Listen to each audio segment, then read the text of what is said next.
Good morning, ma'am. Hi, I'm Deepti. Good, I am good morning. welcoming on behalf of Curious Times to this edition of Ed Leaders, which is a special magazine for the Teachers' Day.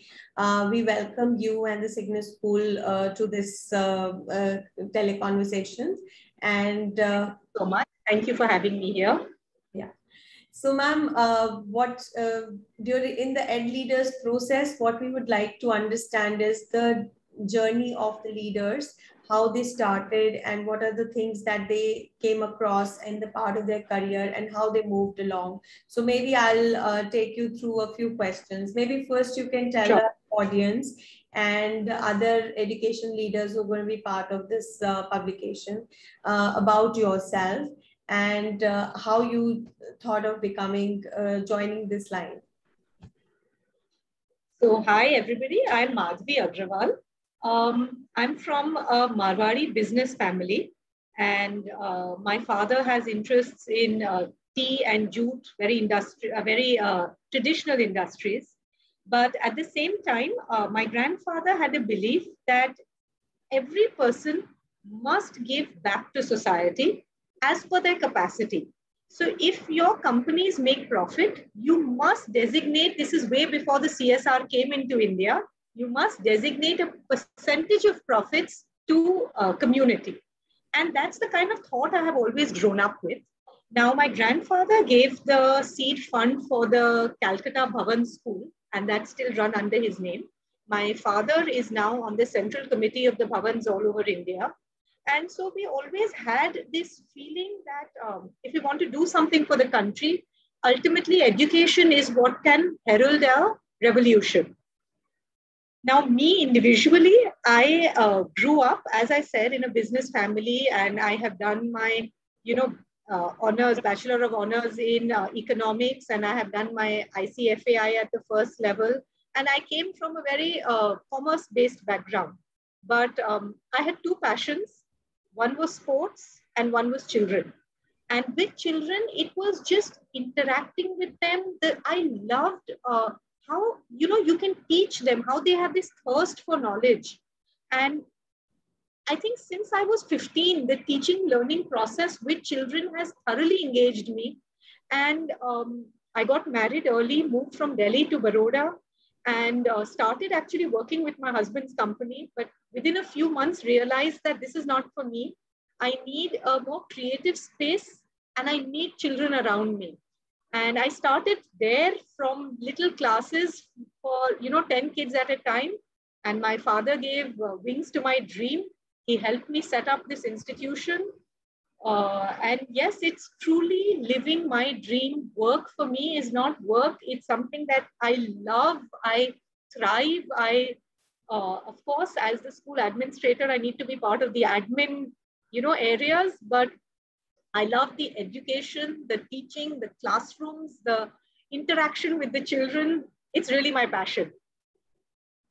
Wonderful. Like, I think that's also an inspiration. Your grandfather is an inspiration. And yeah, of course, then taking a call from moving to work, learning finance, but moving to education is like interesting. I have a similar background because I'm a chartered accountant myself. I've worked for around 18 years in corporates before I started this. So wonderful. yes, our experience comes along, but I think yes. if we find a passion in something, then we should sort of also should explore. Absolutely. Yeah, so this is interesting that how the motivation for coming to teaching actually looks like your own versus influences. Influences can be like from what your grandfather did, but I think more your own sort of decision. Absolutely. Yeah, so help us understand, like, maybe there were less challenges, but help us understand the challenges that you faced in the process of your transition to who you got trained or professional you got trained as to the career that you were picking up as a profession, which is in the education space. What are those challenges? And, maybe once you came along, even then there would have been challenges. What are those challenges that kind of faced? So, And I think that whenever you are doing something which is known, and you're in the midst of it, it seems, things go along just like a path. But when you have something new that you want to do and you're outside that, it seems very insurmountable and very daunting. And I think you just don't know where to start. But that's the whole thing. Once you take the first step, everything else starts to flow. The first step is the most difficult step. And I'm very, very lucky that I had my father holding my hand from step one onwards, right? I think till now. And how we started was that, a school, okay, we are a business family. We've never set up our own school, but we've all been to school and we all have an image of that in our mind. Some of us are parents, our children go to school. So, whether we realize it or not, consciously or unconsciously, we're putting those thoughts into our mind. And then dad and I, we traveled across India. We traveled to a few countries outside of India, and we visited schools just made pages and pages and pages of notes of what we liked, what we didn't like, certain vibes we got, certain infra details, certain, the biggest to the smallest things. And then, we went about with the basics. Since we are from Calcutta and Delhi, finding, and now I was in Baroda, but getting, I think those first few challenges are, to do with the government and to do with a piece of land and those kind of things. And then comes the building of the school, because that's not changeable. So you have to really understand what you are doing in terms of the physical infrastructure. And I think that's where our journey across travel really helped us. We came across a wonderful architect, but honestly, it was us, especially my father, standing here 12 hours in a day, I mean, rain or shine, making sure that everything was perfect. And then I think it comes to the team building, which is a challenge in any organization. And we've been lucky to get, truly motivated people who work for a cause and not for the pay packet. And yes, along the way, I think every smaller challenge which came about, we were able to overstep that simply because I think our hearts were in the right place and we had a strong team. And these things really helped. Right, right, right. No, wonderful. I think those things, what you learn from, physically visiting other schools and experiences outside of India. I mean, if those are the sort of things which come handy when you are actually building an infrastructure, and at the same time, very well said that the team is very, very important and absolutely critical. And it's, yeah. So because we run a startup, we know, like, for us, every individual that we hire, we need the right heart in the right place, like, so. Yes. And just, picking up from there, the pandemic would have been hard for the institute, and then that would have been a challenge in 2020, like, how to navigate the whole thing. So what were your experiences last year? I know it's more settled process now. It's not a difficult thing right now, but like last year, April 2020, what was happening? So I think two things. Number one, we are not an IB school, which already has a back-end strong technology setup. So when we went, offline, suddenly, I mean, schools closed physically, and it just became a very, very challenging situation on how to reach out to the students. But I guess, again, we had an organic growth path where we started, how everybody started sending out, asynchronous learning modules. And we realized that, where that was so much of work, because each and every word had to be, thought, edited. When you talk in a class, it's very different. And when you have to put everything down, so we started with that, and then experimented with a few of the online forms, starting with Zoom, and then the security issues came about. And then we switched to Microsoft Teams, and we've been on that since then. It was very, very challenging, from teachers not having gadgets to the Wi-Fi connections to the technological difficulties. But as I mean, I would say that difficulty is the mother of all invention. I think I always wanted our school to be more technologically savvy, and perhaps we would have taken 10 years. But because we were in a difficult situation, in a crisis situation, you know, we, led by our principal, we just rallied around. And I'm really, really proud of where we have reached. I think 2 or 3 areas where we have got just, you know, overwhelming response from parents on how caring and how much we have been able to reach out to them. And secondly, a number of our teachers are now Microsoft Teams expert trainers, because they have worked so hard in this and learned so much that, you know, it's just, this speaks of the growth we have seen in the last 1.5 years. Yeah, totally. I mean, I wish you were there for the leap last year for our magazine. And clearly, you know, I think that's most intangible learnings, which you are totally right that it would have taken 10 years for various schools to actually put that into practice. And I'm sure that's going to go a long way in Yes. people's journeys also. Just to sort of, you know, also understand what is the kind of, you know, thoughts that you have for teachers who would want to be in leaders in education space. And they could be teachers, they could be non-teaching faculty, non-teaching staff. If they want to step up their careers or they want to step up in the education space, what are your inputs to them? So as a school, we have always believed in promoting from within. We believe that you must create leaders. A good leader always must create leaders, otherwise you're not a good leader. If I have to try to encapsulate leadership in a very, you know, easy to digest capsule, I would say leadership skills are transferable. There are certain base skills you need, and then you can go about it and do a wonderful job. Number one, your heart has to be in the right place. You have to feel the passion, you have to live the passion, and then you will infect everybody with your passion. Number two, you have to be able to manage people. You have to, as a leader in a school, you have to manage your colleagues, your co-teachers, your parents, your students. If you can't manage people, you cannot do anything. As a subset to that, number three, you have to be a good communicator.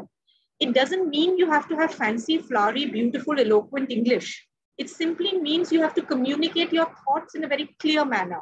That if I have 3 people whom I have given the same set of instructions, all 3 must go away with the same understanding. Otherwise, the gap is in me as a leader, not in them. I do not need to, as a leader, you do not need to have the answer to every solution, but you need to have a very clear thinking process. If you are confused, you will confuse your team, and that will go down the ranks. I really think, I mean, of course, the list is endless, but if you have these few things which you can put into place, you can be a very, very successful leader. Work with your heart, work with integrity, work with confidence, and everything will fall into place. And remember, the person who does work has to make some mistake. It is not possible that you don't make any mistake, but own up to it, find a solution, and move forward. So yeah, I think those are my thoughts. Yeah, no, the wonderful thoughts. And yes, you know, so what do you see, like, you know, now that technology is also taking up a lot, taking away a lot of load from the teachers, right? And giving a different type of load right now, but it's taking away a lot of load from the teachers in terms of content, etc. What do you think now teachers, when they visualize a career for themselves or when they visualize their profession, how should they treat technology as, and what should they be now planning differently from what they were planning in 1 or 2 years back? So 2 things. I don't actually think that technology is taking away the load from the teachers. I actually think it is, I don't know whether I can say it's adding, but they have to view their role very, very differently. Again, I think we always felt that it's not just the technology which has come in today. Now with Google, which has been around for a while, information is available at the click of a button. So as a teacher, you cannot be thinking only of stuffing the kids' brains with information. You have to move beyond that to the application or the interest in generating a curious classroom. So really, teachers now, with the advent of technology, have to view their role as, okay, we will never go back, according to me, to what we were 2 years ago. If we do, we've learned nothing. If you want to teach natural disasters, volcanoes, teachers will start thinking, I don't have to read the chapter and, explain the content line by line. You can send a wonderful video to the children, because I think these platforms like Teams are here to stay. Children watch it at home, and we come back. The classroom is viewed more as a space for group work, for learning from each other, from technology, from the teacher. And you do some activity. Activity is a very loose term. Something based on volcanoes, which kind of cements that learning and can take that learning one step forward. So I think teachers have to start thinking like that. Right. It cannot be open page this and start reading. Right. Not going to happen. Yeah, totally. Yeah. And now I'll sort of, bring us to a very important part of this. What is your message to the students of the 21st century? To obviously Curious Times, we have lots of readers, and we're going to be also circulating this. So what's your message to these children who are 21st century kids, and they want to how do they need to look at things? Like there's a lot for them. There's physical activity, there's social pressure, there's a lot of academics, and there's a lot of pressure from marks, grades, whatever. So what's for them? What's the message for them? So yes, in this very, very overwhelming world full of pressure, I would only tell a child, if possible, try to find something which makes you happy, and go about putting all your energy into learning, developing skills which can make that thing which makes you happy into a profession for you. And you see, everything will become a joy.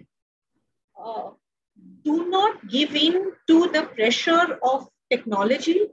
It is a very, very lonely space. The only thing which can give you real happiness is people, relationships. Build your knowledge and your culture. That is something which nobody can take away from you. Everything else can be taken away from you. Who you are, be proud of your values. Never, never compromise your family and your friends for this technology and this computer.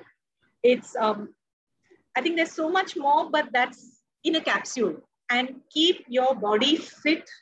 Do not become a couch potato. A healthy mind can only reside in a healthy body. Right. So, yes. Yeah. And I think that's all we wanted to take away from this thing. If you want to talk about a little bit about your school and a few things, because you're in Vadodara, we do have another school in Ahmedabad, but we don't have somebody in Vadodara right now. So I would be very happy to have more information about your school in Vadodara. So I would start by saying that I'm from Calcutta and Delhi, and now the last 20 years I've been in Gujarat. In Vadodara specifically, Vadodara is a beautiful city, multicultural, very, very rich in art and literature. It's a tier 2 city, but it is got amazing schools, wonderful place. And if we talk about our school, we have completed 10 years. Cygnus World School is in its 11th year. We are a CBSE school, which do a lot more than just CBSE. I think two things I would say about Cygnus. When you enter here, you will see that there is an unparalleled attention to detail that is in everything, whether it is in our infrastructure, our programs, our delivery, absolutely everything. I hope you will also experience something which we call the Cygnus love. We work from our heart, we work with warmth, we work with conviction. We believe that education has to be multifaceted to be complete. And I know it sounds very fancy, but we truly try to blend academics with music, art, dance, nature, and sports. And therefore, I believe that Cygnus children are happy children, and therefore they excel. That's wonderful, wonderful. Thank you so much, ma'am. What we're going to do is like we're going to take this forward, and this is going to become this is very precious interview for us, and we'll be putting it on our YouTube. We'll share all the links with you, and Thank you. From everyone at Curious Times, we wish all your teachers, faculty, and to yourself happy Teachers Day. We are, I mean, it's very overwhelming for me to know that where principals and founders, they sort of, talk about their 10th grade results and 12th grade results. You said you make happy children. I think that's a big takeaway from this. I am really happy, congratulate you for all your success that you've seen and for all the hard work that you've put into making this organization. Congratulations and happy Teachers Day to you. Thank you so much. Thank you for having me here. It's been really wonderful to know that people like you are doing such amazing work, which is so engaging and interactive for children. And I wish you all the best. Thank you for having me on the platform. It was a pleasure. Thank you. All the best and happy Teachers Day to you too. Thank you so much, ma'am. Thank you.